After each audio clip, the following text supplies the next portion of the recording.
Deuil épouvantable qui commence pour cette famille. Maintenant, parlons de la guerre en Ukraine. Il y a finalement eu des pourparlers entre les Russes et les Ukrainiens à Istanbul un petit peu plus tôt aujourd'hui.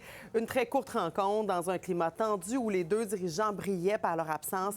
Sabrina, il a été question d'un possible cessez-le-feu. Ouais, c'est une demande quand même assez récurrente du côté de l'Ukraine. Donc, on n'a pas eu de développement relativement à tout ça. Ce qu'on sait, c'est que la Commission européenne réclame un cessez-le-feu à tout le moins de 30 jours.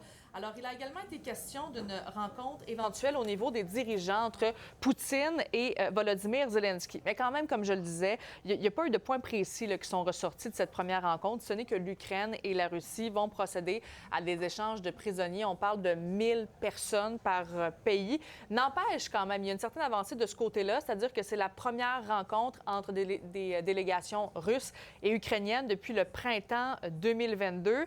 Zelensky, quand même, qui appelle pour des sanctions plus sévères envers les Russes si Moscou refuse quand même ce fameux cessez-le-feu.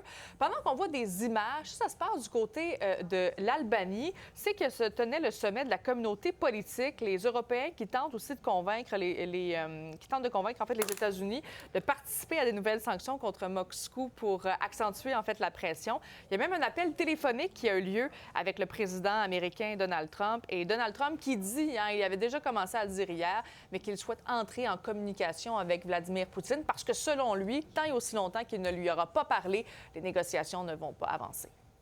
Aujourd'hui, ce qui reste d'actualité, c'est la seule proposition concrète qui a été faite, celle d'un cessez-le-feu inconditionnel.